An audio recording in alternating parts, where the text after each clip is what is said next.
On today's show, we dive into the state of the hockey card hobby and is a big boom on its way with some big players entering the sports card market.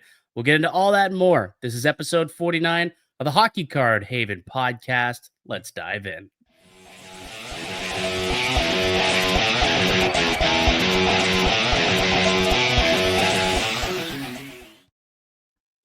Hello and welcome into the Hockey Card Haven podcast, a weekly show diving deep into the world of hockey card collecting, flipping, and investing. Just a reminder, the podcast is free and available on Spotify in addition to YouTube for all you on-the-go listeners. I'm your host, Mike Distefano, with my co-host, Anthony Santini. What's happening, pal? What's up, buddy? Just finished up my evening 9 for our men's day at the club. So played good. Went from the ninth green straight to the car, buzzed over here, got ready. So a little bit tired, but ready to go. Yeah, it's almost time to put the clubs away. You only got a few more weeks probably where it'll be nice enough to hit 9/18, and then you're gonna have to go indoors if you want before you can get No, back out there seriously. next year. Even like once it gets to like late October, it's just the days are so iffy. It's too cold enough, and Yeah. maybe the sun doesn't go down as late as I would like, so I could get out there. So we'll see. I mean, at least another good month of some fall golf, so I'm amped up for that. But good weather's leaving us. It sucks. Summer's over. Well, summer is over. Like Labor Day is in the rearview mirror now, and it's almost like the unofficial new start of like the hockey season. I know the year technically doesn't begin. I think the league year technically starts on September 15th is the arbitrary date, and training camps will kick off around that time. And before you know it, it's preseason games and puck drop on October the 6th. October 7th is puck drop this year. So we're just about a month away from the start of the regular season, and what that means is the hockey card market's about to take an uptick, because this always happens, Anthony. The summer, things slow down a little bit, and then things pick back up around now-ish, I would say, late August into September, where the speculation and the hype starts to run the hobby. I think the hype is starting to get back into the swing of things for hockey, and I think the market's in a pretty good place right now. Yeah, I feel like with confidence, I kind of said it to you before we started the show, and even on Sunday briefly. Over the past 2, 3 months, all the buys that I was picking up and all the cards I was picking up in early June to even July, looking at comps now and even just getting ready for the show that we'll get into that I set up this past weekend, it feels like everything's increased about 10 to 20%. Not anything too crazy, but cards that I was picking up for $50 are now comping around $70, and I could feel confident stickering it at that price, which Yeah. is pretty good. Well, I think you picked the right cards, though. I think that's it. Like you're picking up cards to invest, and you made the smart buys and smart plays. Because according to Card Lab, the last 3 months, the growth rate in the hockey card market is actually down 6%. Now it's Hmm. starting to trend back upward from where it was, just a few weeks ago. Like literally 2 weeks ago, you're sitting there. We're seeing sales, like according to Card Ladder, like 6,300 ish sales a day for the Well, majority of like late August. And then, now it's starting to creep a little bit back up. Yesterday, we saw 6,500 sales being made in September. So it's starting to creep back up. The sales are starting to come. The market cap is obviously growing. And I think that makes sense as we get closer to the season. The other thing too that I wonder is this is kind of also coinciding with the rest of the sports card market really, really taking an uptick over the course of the last couple of months and maybe even the last couple of weeks, because something happened a couple of weeks ago that kind of put the sports card investment game on a big platform. And obviously, if you missed it, it's uh, really big news in the sport card hobby. But like Kevin O'Leary and two other investors purchased a Michael Jordan, Kobe Bryant logo man card, and it went for $12.9 million. hmm. 12.9 million, which is a new record sale for modern sports cards. And Kevin O'Leary has done the rounds since, talking about how sports cards are, the safer investment, somewhere to park your money in where things are very shaky in the rest of the economic world right now. And he says right now he's been tracking this thing for like the last 6 7 years. He's of the belief that sports cards is right now better than the S&P 500, and this is coming from a multi-billionaire who's made a living in the business sector, and he's moving some of his assets and diversifying his portfolio into cards, into sports cards. And we've seen a bunch of big time sales recently on the high end market for hockey as well, like that Bedard Shield that sold in the summer. Like that was a big time card. I had heard recently Patrick Bet David apparently had one of the two PSA 10 Gretzky O-Pee-Chee rookie cards that he Wow. had once upon a time that he had purchased as an investment for himself. So I think too the fact that you have all of these kind of influential, rich businessmen talking about sports cards as a whole being a good investment, a safe investment. I think that's kind of trickling down through all sports, and eventually, I think it's going to end up getting to hockey, and we could see a big boom here like we did back in the COVID days. Yeah, I think too, like you see someone like Kevin O'Leary that goes and buys such a crazy price card. That's another separate conversation if that card can hold its value because that number is just ridiculous. Obviously, the double patch, logo patch with autos and Jordan and Well, LeBron. Anthony, I get it. I get it. But well, here's the thing. The market dictated that that's what it's worth because it was a auction. mhm, So, you start bidding against people and you're in an auction, that's what it was worth, right? Like mhm, they're the highest bidder and they felt that that was what that was worth paying to them. They feel like that's the value of the card.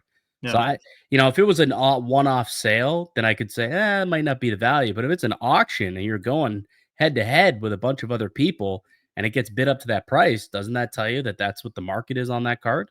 Yeah. I mean, even for him, like to go out and spend all that money with his group and go out, like you said, doing his rounds. I saw a couple interviews where he was saying that, the sports card hobby is definitely something to invest in. You look at him, he's very influential to people that, almost look at him as an idol and they want to resemble their investments similar to how he does with his risk and how he manages his portfolio of investments. So, a lot of people came up to me, like people that I knew, even obviously my dad brought it up. He was like, "Hey, I saw this on Instagram." My Yep. girlfriend's dad said, "I saw this on Twitter. Like, what do He you was on the think it was news. Like it worth?" was like All on the kinds of stuff. news. Like It was crazy. Yeah, and like you like me walking through the studios at TSN, like I mean, you've been there. There's not a lot of people talking about hockey cards and sports Mhm. cards in general, but I had people coming up to me and they're like, "Dude, did you see that apparently like a basketball card sold for $13 million?" I'm like, "Yeah, I did." They're like, "That's insane." And then, I asked some more questions and I educate them a little bit on the hobby and whatnot, and just seems like it is creating a buzz and people are getting interested and they're taking a peek. And pretty soon I think it's going to go from keeping an eye on things, taking a peek, to all right, screw it. Like let's I'm go in. head Yeah. into this thing as well. And it's just going to continue to grow the hobby, grow the market, and the cap's just going to continue to go up on this hobby in general. So, the more influential people start talking about it, the more they start buying up cards. Like that Bedard, that Slab Sharks sale. Remember the Bedard that they had sold on Slab Sharks, the shield down for like 78,000? Yeah. You know who bought that card? No. Was it Josh Donaldson. really? Josh John Donaldson apparently Donaldson. bought that card. Yeah, I heard that on I think the Wow. Hockey Card Gong Show was talking about it a couple of weeks ago. Yeah, it was Josh Donaldson who had purchased that card. Apparently he's been making the rounds, buying a lot of other cards. Like this is where he's putting a lot of his money, his portfolio. He's a Wow. collector as well. He wants to own the biggest and best cards out there, not just hockey, but elsewhere. But like you're seeing guys like Josh Donaldson spend big money on these cards. I saw a video the other day of he plays for the Vancouver. Jake DeBrusk was Mm, at a local Pokemon. card shop. Right. Yeah, he was looking for Pokemon, but like like you got these guys going into the collectibles market in general, right? Yeah, I saw another one about some pro baseball player talking about Pokemon and, just in general, the collectibles hobby is really having a nice rebound. It went to the moon during COVID, then it sunk, came back down to reality, and it seems to be going upward again this time. But that does lead to another question that we have to ask ourselves, Anthony. Like, we saw what it was COVID, right? Like, we consider that a bubble, like the COVID bubble when it came to collectibles and sports cards, right? Cards were astronomically high back then. Like, even stupid stuff like base Trevor Zegras Young Guns were like $300. Like, it was Mhm. stupid what stuff was going for back then. Base anything was going for stupid money. Is this a repeat of that? Like, are we in another bubble per se where people are just kind of dipping their toes into the market, creating some sort of false value in the market? Or do you think that this is more real than what we saw 5 years ago and something that could be more sustainable than it was when, it clearly had a hard crash for a couple of years before picking back up here just now? No, I do think that it is gonna have a little bit of a, next couple months at least for sure when the season starts, start to trend up. I do think though that if people are looking to join the hobby and you wanna get in, you gotta buy the right things. Because like you said, when that bubble was happening in COVID, we were seeing anything sell on eBay, anything from card shows, base Michael Jordan cards doing 50 plus dollars, and everyone was finding them in their basement. They thought they struck gold. And then obviously the bubble burst. I do think that if this time around there is going to be a trend in people joining the hobby, and obviously that will reflect with cards too. Like if we see a really big increase in people joining the hobby and a demand for cards, we could see cards increase to 20, 30, 40, 50%, doubling in price, maybe even more, because that was the type of numbers that we were seeing in COVID, without a doubt, on almost any card. So I Yeah. do think it is possible, and it could be the start of something good. So buying the right things, that is the key to it, right? That is definitely the key to it. And I think people who got into sports cards or got back into it back during COVID in 2020 and 2021, they got bit by it the first time where they were just buying whatever they possibly could, thinking that it was going to double and make money and whatever, and everybody would want their cards because it has tangible value. But that didn't turn out to be the case. Eventually, that market fell and the whole thing crashed. So, what are the right things? That's the question that I want you to try and answer. What are the right things so that history doesn't repeat yourself if you're one of these types of investors such as yourself and I? So I honestly think, especially for people that are already in the game right now, that already know what they're doing in the hobby, you need to stick to the short printed stuff. You need to stick to the stuff that is very rare. If we're talking Future Watch, I'm talking go after the Future Watch Black, go after the swaps, go after the inscribed Future Watches. Obviously, to have the base one is just as good, but the really rare stuff is going to do very well. And over the past 2, 3 years, I've always had this little itch in the back of my mind that O-Pee-Chee Platinum is going to take over the as one of the Upper Deck's most popular rookie cards. And that conversation comes from a conversation I had 3 years ago with a collector named Josh from Niagara. And you know him; he's the guy at the Oh, M&L Josh show. Salvi. Oh yeah, Josh Oh, Salvi. He listens. Not Josh Salvi, but Josh that wears the Italian sweater, 49ers hat, always set up at the Oh yeah, yeah, show. yeah. Oh yeah, yeah. Okay, I And forget we his had a last name, but I really know. good conversation over a cup of coffee, and we were pretty much saying how the people from the US love baseball, love the Topps Chromes, love the Bowman and the numbered stuff, numbered autos. And when hockey starts to really get popular in the US, that's exactly what they're going to be looking for. They're not looking for the Young Gun. Maybe they'll look for the Young Gun exclusive, Young Gun high gloss. But what's really going to increase in price and really get popular, especially when it comes to the US, because I think that's what it's going to take for hockey to really get moving, is the OPG Platinum, the seismic gold autos, the orange checkers, the cosmics. I think that stuff is the stuff to invest in now, and you really want to grab it, especially like high end McDavid stuff, high end Ovi stuff, high end McDavid, high end McKinnon, Matthews, all players that came out during OPG Platinum. I think those are the guys to invest in. It's interesting. That's a really interesting point, and I think it's certainly to think about OPG Platinum, I think you're correct because we have seen a lot more people go after that set, and it does seem like it's a set that like the box prices keep going up as well, right? And that would suggest that it's becoming more of a popular set, and obviously it's something that Upper Deck is putting more money towards and maybe more marketing towards, and it does seem to be a popularized thing, like those seismic golds. Like everyone wants a seismic gold, right? It's becoming a very marquee collectible rookie card of any player. And why is that? Well, it's gold. Everyone loves gold. Everybody loves gold, but it's also short printed. They're numbered to 50. So there's only 50 of them. Unlike a Mhm. Young Guns, where there's thousands of them, right? And Yeah. that's the problem. Back in COVID, everybody was trying to buy, sell, flip base Young Guns. And it worked for a while,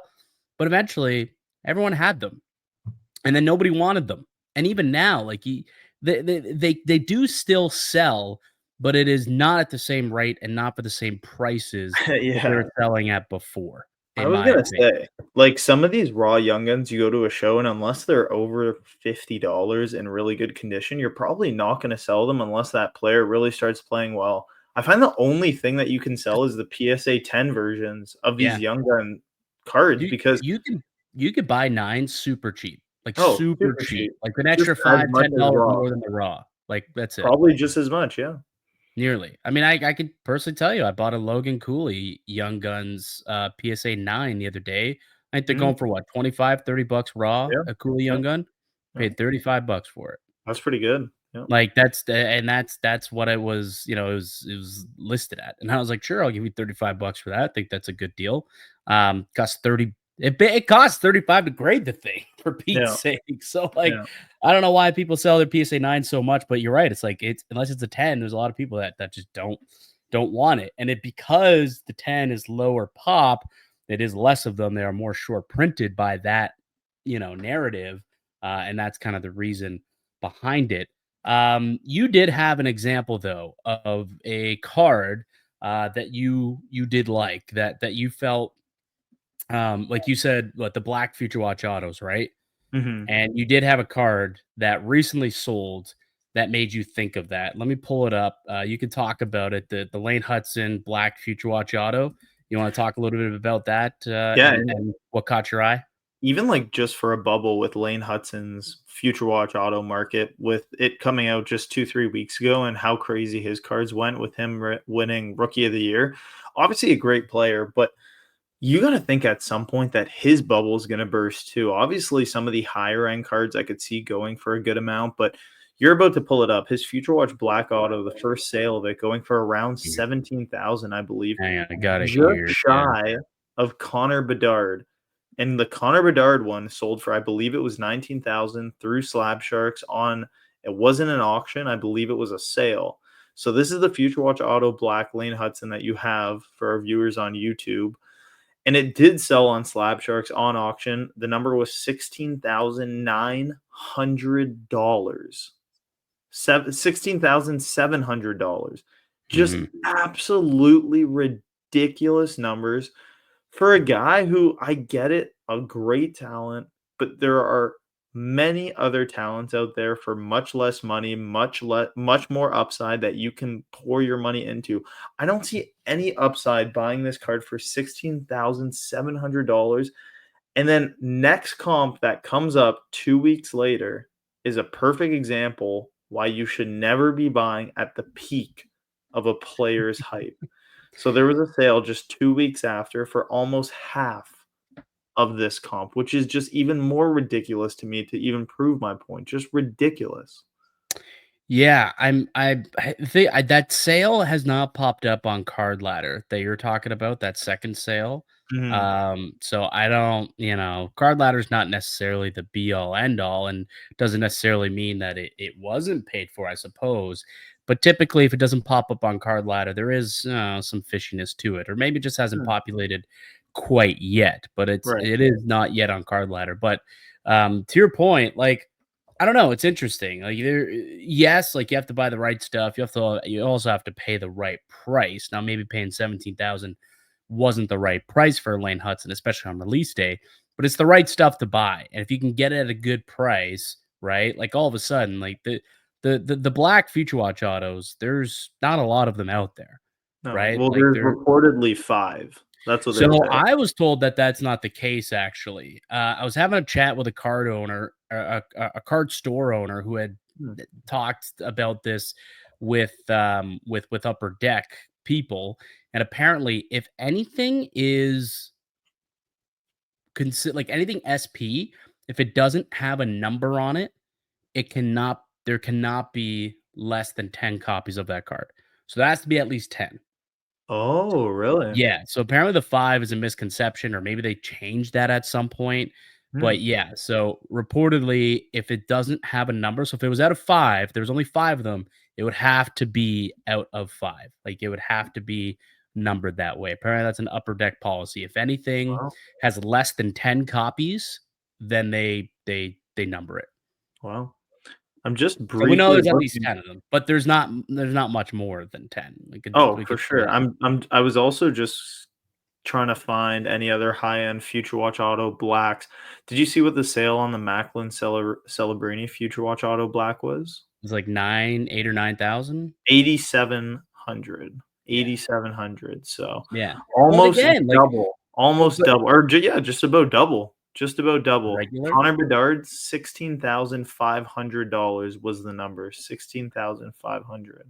but again, Anthony, it's supply and demand. Like, that's why it's you're better off spending, like, I'm trying to think, like a Bedard PSA 10, right? It's about what, a $700 card right now, Right. 650, Right. 7, right? So let's quick maths here. Like, if you were to buy $16,000 worth of PSA 10 Bedards or one of those, what do you think is going to be easier to sell? Oh, definitely Easier to the make Future your Watch Auto money. Black. Yeah, the Future Watch Auto Black without a doubt. Right, like, that's a card that you could get your money back that you want because the guy at the booth over does not have that card to undercut you by 20, 30, 40, 50 bucks, 100 bucks even if Yeah. they wanted to. Like, it may be a market value of 700, but someone who pulled it and graded themselves, they're happy taking 6. So they're going to say, "Sorry, I'm not going to take your $700 Bedard. I'm actually going to go and get it from the guy next door who's Yeah. got a 650 tag on it instead. I'm Yeah. going to buy it from him."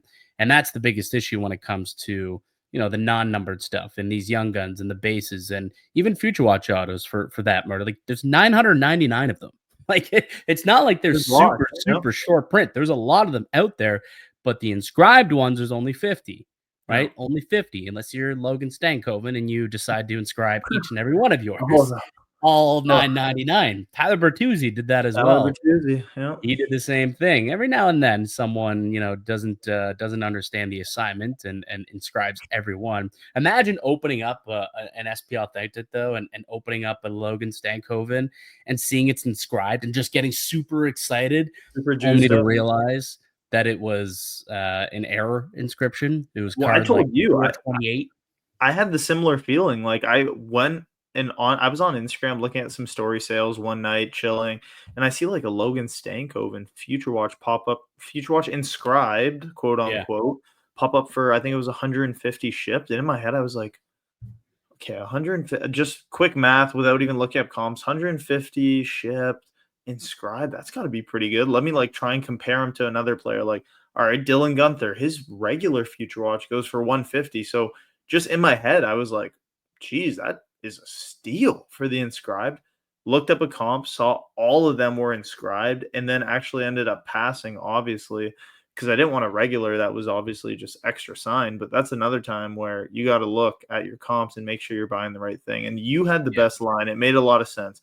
If it's too good to be true, it probably is. Yeah, that's typically the point. But to go back to what I was talking about with the Bedard example, even if his market goes up, right? There's so many PSA 10 young guns. It's probably I haven't checked all summer, but I'd imagine that it's probably in the neighborhood, probably north of 6,000 by now. I mean, it was pretty much there. It might even be like closer to 7,000 at this point. I'll look it up. His PSA 10 young gun last sale $663. Pop count 7385. 7,388, sorry, 7,388 PSA 10s. Wow. That is the most populated PSA 10 hockey card in existence. So there's a lot of people who you have to compete with undercutting your prices because you can go next door and get it elsewhere. Yep. But the black, I mean, if you want it, you're not gonna find it elsewhere. So if you really want that card, you gotta pay my price. And sometimes it may be over comp, over last comp. But why is that? Go get it elsewhere. You Mhm. can't, right? And if his market goes up, the big stuff is gonna go up far quicker than the young guns will. Like Yeah.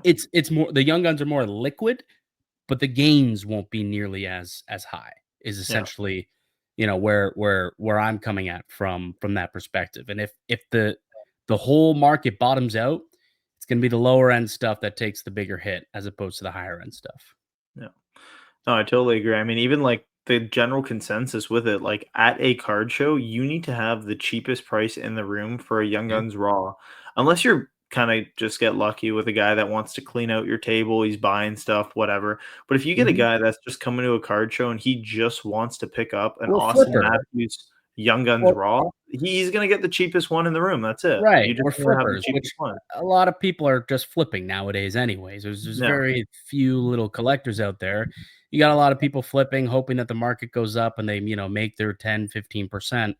But in order to do that, to have those margins, you got to get it for as cheap as possible. So you're going to buy the cheapest one that's out there. And sometimes that means that you got to take a bit of a haircut. You're not going to get market value for your cards. But when you have the when you have the higher end, low, short printed stuff, low printed stuff, no, like, a supply and demand is always going to Yeah. be what rules the roost in the hobby. If there's a low supply, it's numbered to 10. And the future watch and scripts are numbered to 50.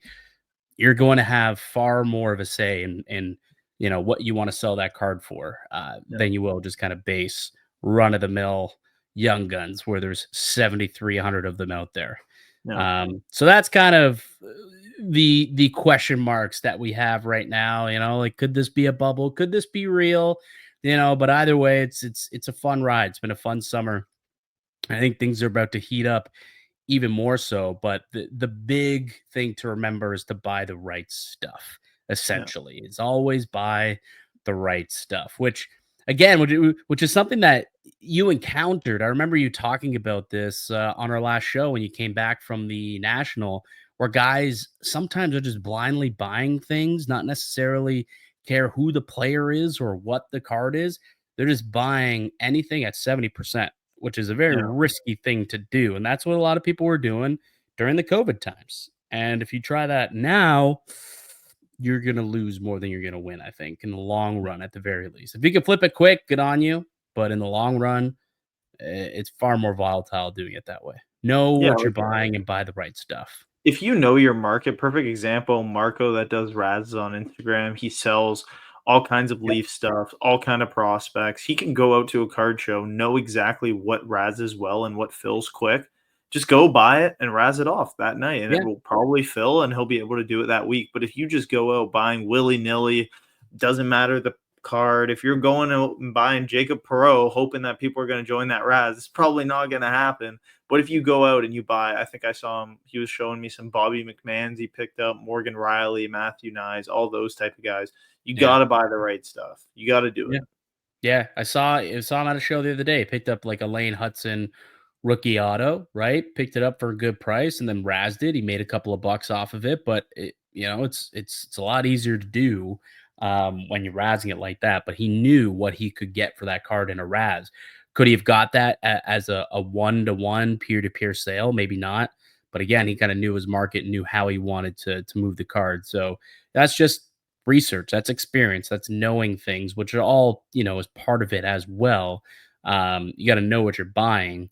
And Yeah, so I'm excited. We'll see. Like, I don't think it's a bubble though. Like, to go back to the original question, I don't think it's a bubble. I think that it's been a far more healthier upward growth.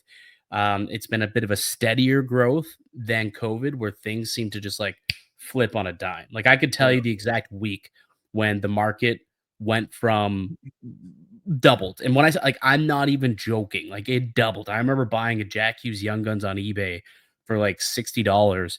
A week later, it was a $150 card. Like Huh. a week later, like that week, it was like That's early crazy. early January 2021. Within a week, bang. Like you could pick Yeah. up PSA 10 McDavid's in like late December 2020 for like $800.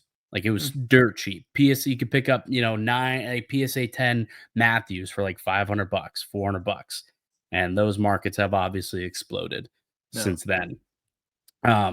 But yeah, I think it's real. I do. I think that the market's real, and I think with a lot more wealthier people bringing in more money into the hobby, it just continues to grow. And I think that this is legit and here for the long haul. I don't think we're in a serious bubble. Well, I think too, like I want to see people that are getting into the hobby, obviously, that group that picked up the Jordan LeBron card. I want to see them buy more cards. I don't want to see them just kind of It will. pick up They've one, got like talk about it, and it's then hide in the shadows. well, it was purchased like the 3 of them as a group purchased it, and it was under an LLC. So it's a company now that they have, and they're Huh? acquiring all these cards and using them as investments. So that was obviously the main piece, their main purchase acquisition. But they have been, in the quietly in the weeds, picking up cards over the last couple of years, and it's not just one card in his portfolio. He's got Hmm. multiples, and I wouldn't be surprised if they're looking at some high-end Gretzky's, some high-end McDavid's, some high-end Crosby's and McCarrs and Ovies, like the goats, the true gems of the hobby, the guys who sell, especially when it comes to their bigger cards.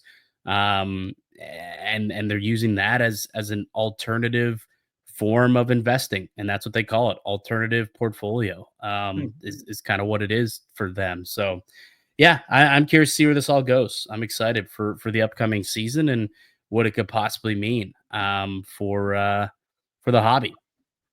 The other thing that I want to talk about today is this new tariff situation Hmm. that is was implemented. I guess it wasn't implemented by Canada, but there was some sort of clause that allowed any goods under $800 being shipped into America was the tariff was waived.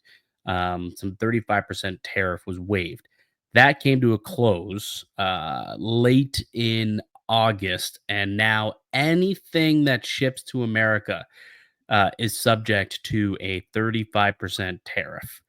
And that's going to be a problem for people trying to ship cards to America because that tariff is paid by the shipper, not the purchaser. So Mhm. anything you move and sell into the States, you're getting kind of axed on it. So that's a big thing that could be a big blow to the market moving forward if the hockey card market doesn't necessarily have that low end market in the States. I do wonder if that could have some impact um, via a lack of international sales right now. Well, think about it too. It impacts so many aspects of it. Not only just, the common collector buying and selling with a friend that might be in the US or buying and selling on Facebook or eBay, whatever it is. We're talking about packages for PSA. Like that's a big impact for people in Canada now. And you don't want to be the person trying to mess around, getting around, maybe shipping a package, hoping it doesn't get tariffed or going some alternative route to ship it. And then you end up getting axed on it. That 35% premium on a package now is just going to absolutely kill any decision to grade anything now. Like I know me personally, I'm not even looking at my PSA account looking to ship something.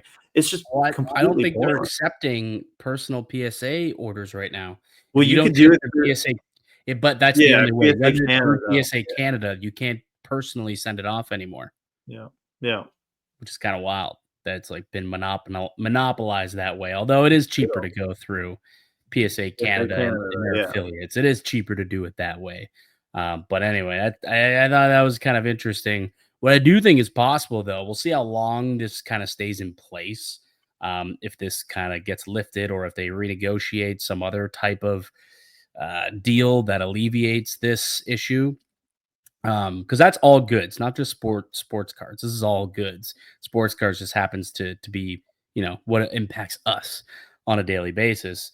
But I do wonder if this will increase kind of foot traffic and sales like at the November Expo, right? Hmm. If Americans aren't buying cards from Canada, there's not a lot of supply of hockey when it comes to the states.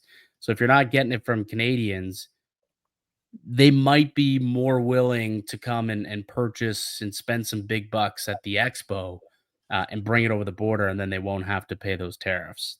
Yeah, that'd be a good option for people if you are coming from the US and you're just getting in the hobby. We've talked, or sorry, getting into the hockey card hobby aspect of it. We've talked about it so many times that the Toronto Expo is just the mecca of hockey cards. Obviously, both of us will be there. If you are listening and you are from the US and you think you're going to be impacted by this tariff, you won't be able to get stuff shipped. I think, coming to Toronto is the perfect idea. There's going to be tons of cards, tons of people selling. And even like you said, too, I think there's going to be a ton of people impacted from buying from Canada. It goes both ways. Like people won't be looking to get cards shipped from Canada to the US and vice versa. Yeah, yeah. So we'll see how this ends up kind of impacting things again. I believe it is going to be this is going to kind of limit some sales. Like I've spoken to. It's interesting though because I spoke to one dealer and he said that it's going to impact him a lot. And then I spoke to another who said, most of our sales that we make online is pretty well within Canada. So if you're Hmm. shipping within Canada, it doesn't matter. So Yeah. so for the hockey cards, I guess most of your clientele is going to be in Canada. That's clearly where most of the hockey card investors or hockey card collectors are. But there are some guys over the border that are willing to pay some big cash to bring in some big cards. Oh, And yeah. this new tariff, we'll see if that impacts things. All right. Any other news and notes that you picked up on over the course of the last couple of weeks you want to talk about, or should we get to Nothing personal too recap? crazy. Just started the season. Obviously, I know we got a couple episodes in the future where we're going to be tossing out who we want to invest in, who we think's going to do well. I think that's Mhm. going to be really sweet. Looking forward to that. Absolutely. Oh yeah, we'll be looking ahead, doing our predictions. Who's going to be the breakout hobby star of 2026, and who's going to be, who's going to fall in their face, in 2026. All that good stuff. A rebound candidate, perhaps. So we'll get into all that over the course of the next couple of weeks, ramping up to the start of the NHL season. Really quickly though, why don't you show some of the pickups that you made? We were both at a show over the weekend and both made some pickups. Why don't you show off the collection? What'd you Let's add? do it. So I set up at the Hamilton Collecticon show. I've set up here a couple times and it went well. I ended up selling more than I bought, which is always good. And that was kind of the goal. But I did pick up 3 cards and I was pretty happy with my pickup. So I know a couple episodes ago, maybe over a month ago, I said I was all in on Willie and I showed you a big picture of all my pickups that I've got in the last, all summer basically. But I picked up another Willie. Super fired up to get more Willie Young Guns. If you're selling them, hit me up. I'm trying to pick him up. I think he's going to be really popular at the November Expo.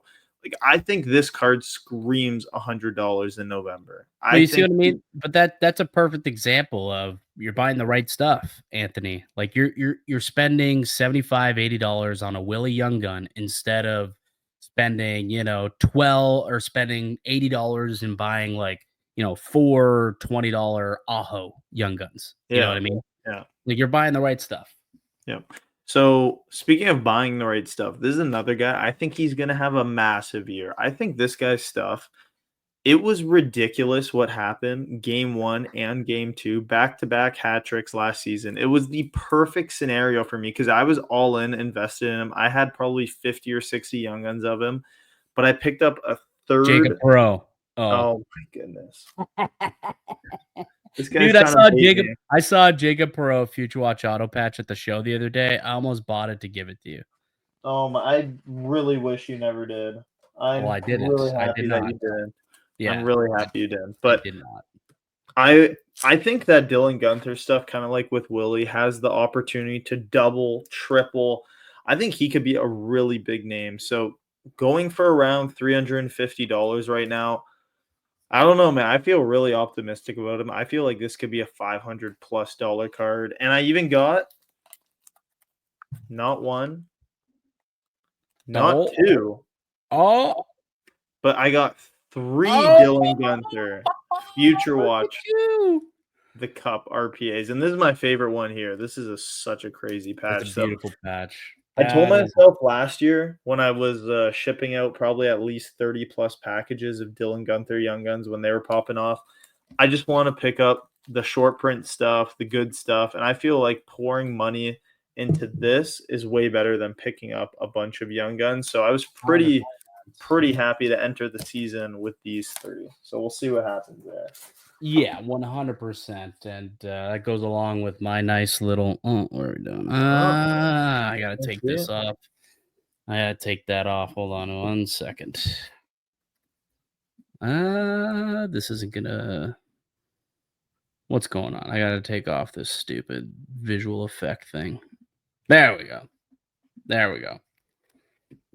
Goes along with my nice little Dylan Gunther Oh, Cup there we go. Hey, rookie patch number to 10. speaking of which, I'll show you a very similar one that I have, just like that. Speaking of the cup and buying good stuff from the cup, the auto version of it. Oh, There we go. I kind of like There mine we better. go. My patches are much Oh, nicer they're than. much nicer. Much Yeah. nicer. Yeah, yeah, Much yeah. But over the course of the weekend, I did pick up a few nice cards. Kirill nicer. Kaprizov, who does not sign all that often. Famously, all of his rookie stuff is all stickered. So whenever you can pick up an on-card Kirill Kaprizov auto, patch auto, number 35 from Exquisite, yeah, if I get that at a good price, I'm definitely going to be picking it up, which I did. Grabbed a Bobby Orr, a nice little Bobby Orr rookie, or not rookie, Bobby Orr auto, numbered to 10. Bobby Orr Dang. on card, numbered to 10. So that was a nice pickup.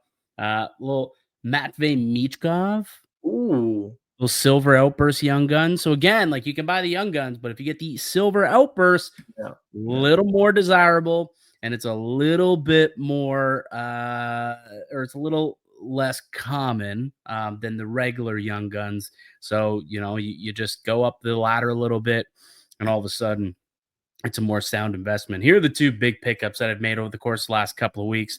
I know you've seen this, but this is just a beauty. Oh, Mitch I see Marner, that. yeah, Crazy. Golden Treasures auto from Allure, 1 of 1 patch auto. It's the Adidas patch. I don't know why whoever. So the TGA, I don't know if you're familiar with TGA or this grading company. They're on Vancouver. They got a pretty good deal if you want to just encase your cards and get them slabbed, which is what this person who I bought it off did. But he was a 1 of 1 Leafs collector, is what he was. And when Mitch Marner got traded, he no longer wanted Mitch Marner in his collection, so this became available.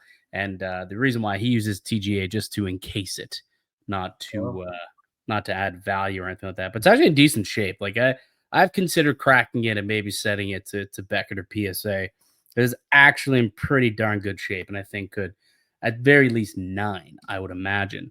But Wow. this was also just an absolute beauty that I picked up.